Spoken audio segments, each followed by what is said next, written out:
Nurse Dia. Jadi di sini saya bertugas pada shift siang hingga malam nanti ya Nurse ya. Nah, saya hari ini akan bertanggung jawab dengan pasien atas nama Mbak Nela. Nah, boleh saya lihat hasil pengkajian dari shift sebelumnya, Nurse? Oh iya boleh, ini hasil pengkajian shift dari pagi sampai siang ini ya. Bisa dilihat ya Nurse. Baik, coba saya periksa dulu ya Nurse ya. Oh, jadi untuk status kesadaran atau mentalnya ini mengalami fluktuasi ya Nurse ya? Iya betul. Ini dari nilainya 13, kemudian turun menjadi 8, naik lagi menjadi 12, turun menjadi 7, dan untuk yang terakhir ini nilai GCS-nya 14 ya Nurse? Iya betul. Wah, ini sepertinya saya perlu melakukan pemeriksaan delirium ya Nurse ya?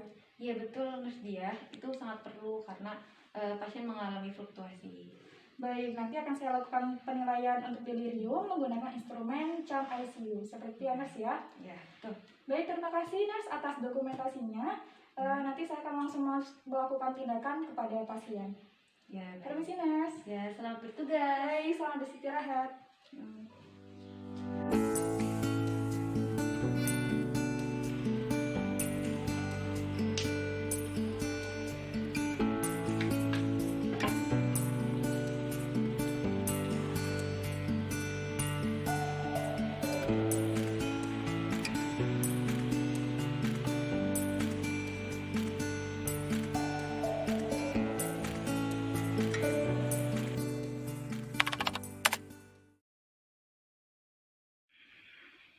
Assalamualaikum, selamat siang. Nah, siang ya Mbak ya. Permisi Mbak, perkenalkan saya perawat Dia. Di sini saya akan bertanggung jawab terhadap Mbak dari siang sampai malam hari ini. Nah, mungkin bisa disebutkan Mbak namanya? Nela. Nela, umurnya berapa Mbak Nela? 20 tahun. 20 tahun. Alamannya di mana Mbak? Semarang. Semarang. Baik, coba saya periksa dulu ya Mbak ya untuk gelangnya. Iya, benar sekali Mbak Nela. Jadi Mbak Nela, di sini saya akan melakukan penilaian delirium kepada Mbak. Jadi, delirium itu adalah kondisi di mana seseorang mengalami kebingungan pada kondisi lingkungan di sekitarnya. Seperti itu ya Mbak ya. Nah, untuk mengetahuinya, nanti akan beberapa pertanyaan. Nanti Mbak dijawab saja berdasarkan pengetahuannya dan juga secara jujur. Seperti itu ya Mbak ya. Nanti juga ada beberapa instruksi, mohon untuk dilakukan sesuai dengan instruksi saya. Seperti itu ya Mbak Nela ya. Nah, untuk waktunya nanti cuma sebentar, sekitar 10 menit. Nanti kalau misalnya waktunya kurang ataupun lebih, nanti bisa kita diskusikan lagi. Seperti itu ya Mbak Nela ya. Baik, langsung saja pada tahap yang pertama. Nanti saya akan menyebutkan beberapa huruf. Nanti Mbak Nela ketika mendengar saya mengucapkan huruf A, jadi seperti ini ya Mbak ya. Nanti mohon Mbak Nela nanti saat saya mengucapkan huruf A, nanti Mbak Nela bisa menggenggam tangan saya. Nah, erat gitu ya Mbak Nela ya.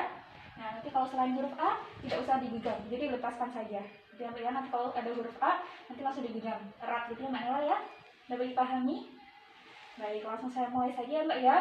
Coba ini sekarang huruf S. Kemudian A. V. E. A. H.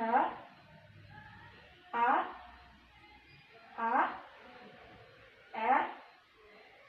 T. Baik, terima kasih Mbak Nela.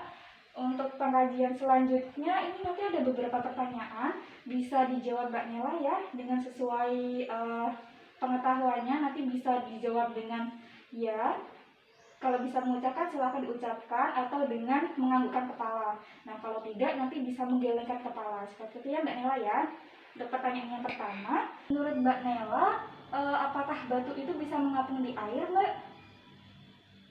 Baik, untuk pertanyaan berikutnya, apakah ikan berada di laut? Nah, untuk pertanyaan berikutnya, menurut Mbak Nela, apakah 1 kg itu lebih berat dari 2 kg? Untuk pertanyaan terakhir, menurut Mbak Nela, apakah kita bisa menggunakan palu untuk memukul paku? Baik, terima kasih Mbak Nela ya atas kerjasamanya. Ini untuk penilaian deliriumnya sudah selesai Mbak Nela. Nanti silakan Mbak Nela untuk istirahat. Saya coba untuk mengkaji hasil dari pemeriksaan hari ini. Seperti ya Mbak Nela. ya. Terima kasih Mbak Nela telah mau bekerja sama. Selamat beristirahat. Saya pamit dulu ya Mbak Nela ya.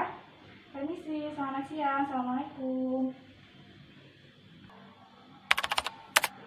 Untuk pertanyaan terakhir, menurut Mbak Nela, apakah kita bisa menggunakan palu untuk memukul paku? Baik, terima kasih Mbak Nela ya atas kerjasamanya. Ini untuk penilaian dari Riumnya sudah selesai Mbak Nela. Nanti silakan Mbak Nela untuk istirahat. Saya coba untuk mengkaji hasil dari pemeriksaan hari ini. Seperti ya Mbak Nela ya. Terima kasih Mbak Nela telah mau bekerja sama. Selamat beristirahat. Saya pamit dulu ya Mbak Nela ya. Permisi, selamat siang. Assalamualaikum.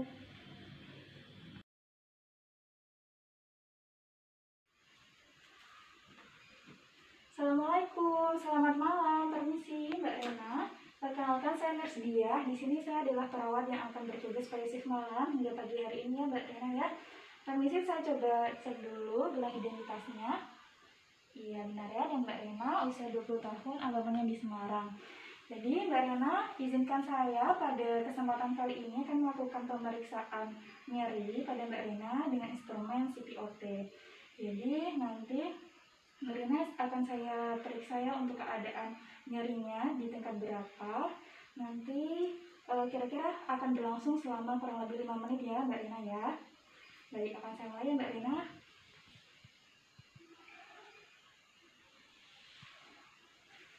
Baik.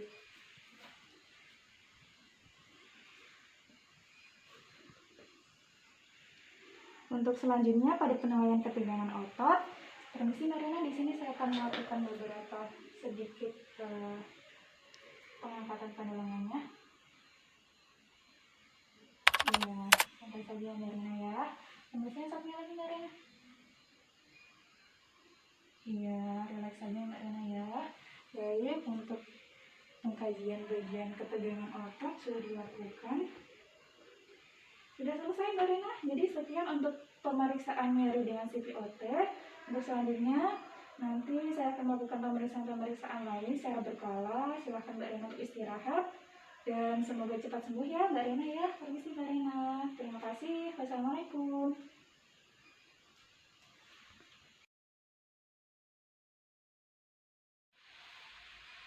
Assalamualaikum, selamat malam Mbak Rena. Permisi Mbak Rena. Jadi perkenalkan Mbak Rena, di sini saya Nurse Dia. Saya perawat yang bertugas shift malam sampai pagi hari besok ya Mbak Rena. Jadi coba saya periksa dulu identitasnya.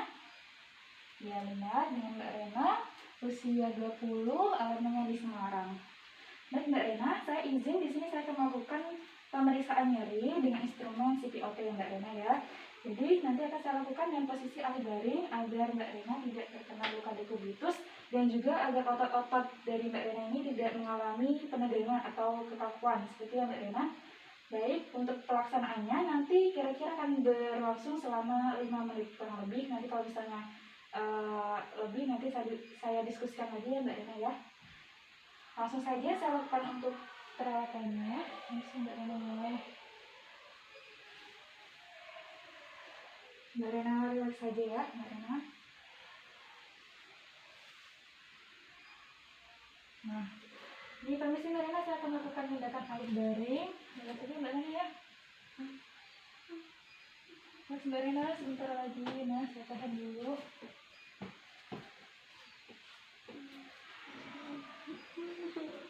Permisi Mbak Rena, permisi. Ditahan dulu Mbak Rena ya. Tenang dulu Mbak Rena, tenang sebentar lagi Mbak Rena ya. Baik, sekiranya sudah cukup alis baringnya. Ini Mbak Rena, saya kembalikan ke posisi semula. Iya, sudah baik sekali. Kemudian saya kembalikan untuk posisinya. Tangannya Mbak Rena, kita coba lagi untuk selanjutnya. Alhamdulillah ya Mbak Rena, untuk pemeriksaan nyeri dengan instrumen CPOT sudah selesai. Nah, nanti coba saya catat hasil dari pemeriksaan tadi ya Mbak Rena. Ya. Baik, pemeriksaan sudah selesai ya Mbak Rena. Selamat malam. Nanti akan saya lakukan pemeriksaan secara berkala lagi. Silahkan Mbak Rina untuk beristirahat. Semoga cepat sembuh ya Mbak Rina ya. Saya tinggal dulu Mbak Rina. Permisi. Assalamualaikum.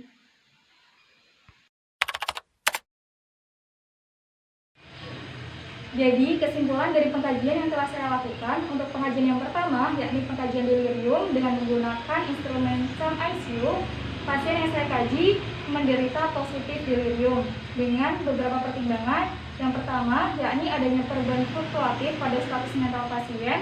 Yang kedua, untuk nilai ketidakpatuhan tadi menggunakan pengkajian yang menggenggam tangan dengan beberapa huruf itu pasien salah 3. Kemudian yang ketiga, level kesadaran saya akan menggunakan nilai RAS. Pasien mendapatkan nilai min 1. Pasien sadar tapi tidak sepenuhnya. Kemudian ada kontak mata dengan perawat lebih dari 10 detik. Kemudian untuk nilai yang keempat, yakni terkait dengan disorganisasi berpikir, saat saya lontarkan beberapa pertanyaan, pasien berhasil menjawab 2 pertanyaan dan salah menjawab 2 pertanyaan.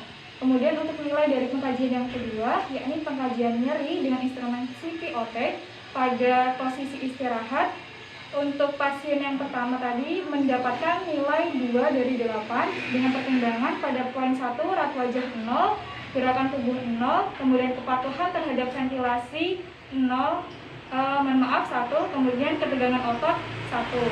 Untuk pengkajian nyeri dengan CPOT yang kedua didapatkan hasil 8 dari 8 dengan poin yang pertama yakni rat wajah ada 2, kemudian gerakan tubuh 2, kepatuhan untuk vokalisasi karena tidak menggunakan ventilator bernilai 2, dan poin yang terakhir terkait ketegangan otot senilai 2. Jadi untuk totalnya 8 dari 8.